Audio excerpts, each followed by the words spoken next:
Hi, this is Mr. Weston. Today we're doing a Khan Academy tutorial on dividing decimals. This is hundredths. Let's go ahead and get started. So as we're looking at this problem, the first thing that we're going to have to decide is how do we set this up? So we have 1.36 divided by 1.7. One of the rules that we're going to have is we cannot divide with a decimal place as the divisor. So the divisor is this one right here, the one that we're actually doing the dividing.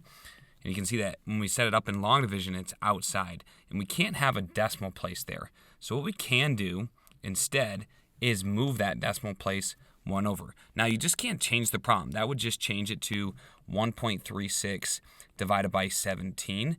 So we changed the problem. We can't do that.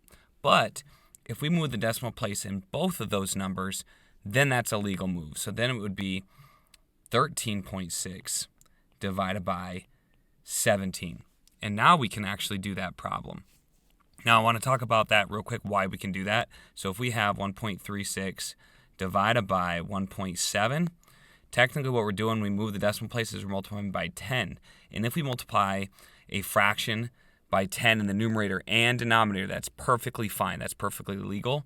And that's how we're able to move that decimal place over so that we're not dividing by decimal. Instead, we have just a whole number there. So that's why we can do that.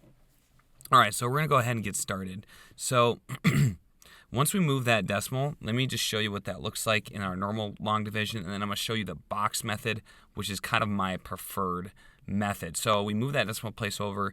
We have 13.6 on the outside. Then we have 17 on the inside. Or sorry, let me reverse that. 13.6 on the inside, 17 on the outside. Now, what I want to show you first is the box method. I think this is super helpful for students that are first learning long division. So essentially the setup's going to be the same. It's just like a more organized way of writing it. So I have 1, 3. And now if instead of writing that decimal, there's like really no place to write in the box, I'm going to just plop it right above there. And then I write my 6 right there. Okay, so I have 13.6. You can see I put it up and then divided by 17 on the outside. This is the process, very similar to normal standard algorithm long division. I'm going to just check here to see how many times 17 goes into 1. Okay, can I multiply 17 by anything to get to 1? No, the closest I can get is 0. Okay, and I multiply by 0 to get that. So what I do is I do 1 minus that 0, and I get 1 as what's left over. Anytime I have leftover, I like to take it to the neighbor's house. Okay, leftovers, take it to the neighbor's house. Really kind thing to do. So we have 17. How many times did it go into 13? It still doesn't go into it. So 17, if you look here, one of the things that you should be doing is thinking about if we have 17, our skip counting or our multiples of 17 look like this. We have, we have 0. 17 times 1 is 17, then 34. And then this is going to be 51. So these are our skip counting. So that's where I'm getting these numbers from. So you'll see that 13 is not on this chart, but the closest we can get is 0 without going over. Okay, so that's why I put 0. And then we're still 0 because we can't multiply anything by 17 to get 13. And now we have 13 as a remainder. And you can see that we're going to carry this 13 up. And now we have 136. So now we have 136, and we need to decide how many times does 17 go into the number 136. So what I need to do here is I'm just going to try different numbers. If I have a multiplication chart that goes up that high, I could just use that. But I know 17 times 10 gives me 170, so I need something a little bit less than that. So let's try 17 times 7. I don't think it's that, just because I'm thinking ahead here and knowing that 7 times 7 is 49. And then I have 7 times 1 is 7 plus the 4, and I have 11. So I have 119, so I know it's bigger than 7. So we're going to try 17 times 8. And I have 56, 5. 8 times 1 is 8. Add the 5, and that's 13, 136. Okay, so I know that it's 8. Okay, so I have 8 here. And now I have my final answer because 136 goes here. Okay, 17 times that 8 gives me 136 right there, and I subtract and I have no remainder. You absolutely have to have no remainder when you're doing division with decimals. So I need to write 0.8 as my answer. Okay, and I know it's going to be a number less than 1 because 1.36 is smaller than 1.7. And what I like about this box method is it takes care of this like whole decimal place for you. You just have to put it up once you move it over, and everything else is taken like just normal process for long division, and it makes it a lot more simple. Okay, here we have another one, longer problem here, and I'm going to show you that we set it up just the same way. So I can even do it where we move the decimal place over first. I'm not going to rewrite it. And then we have 6138 just as a whole number divided by 66. Doing that, now we have no decimal, and we're not even worried about a decimal place at all. So that's kind of the cool part about that. So I'm going to set this up. Again, I'm going to use my box method. So because I have 4 digits here, I'm going to have 4 columns. Okay, and I'm going to get my different color out. I'm going to write 6138. I don't even care about a decimal point anymore, and I have 66. One step at a time. How many times does 66 go into 6? Well, it's 0. Well, left over of 6. Carry this up.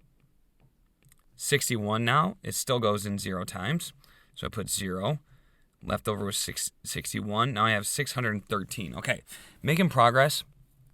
Now I'm trying to decide how many times does 66 go into 613.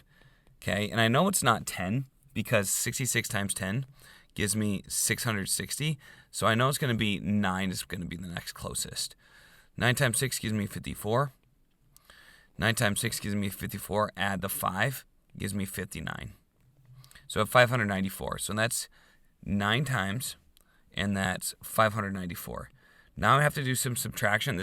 There's some tough problems here. So it's 6 plus 13 gives me 19.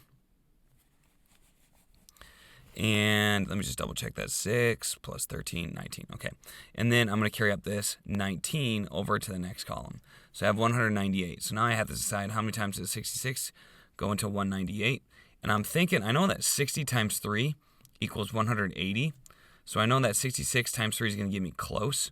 So let's go ahead and try it. So we have 18, carry the 1. We have 18, 19, 198 exactly. So that was 3 times, and that gave me 198.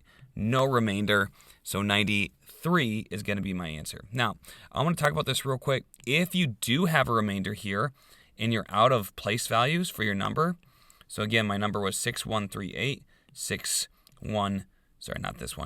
38. If you get a remainder here, that means you're going to have to add a column, fill in a 0, and then you just keep adding columns until you have no remainder.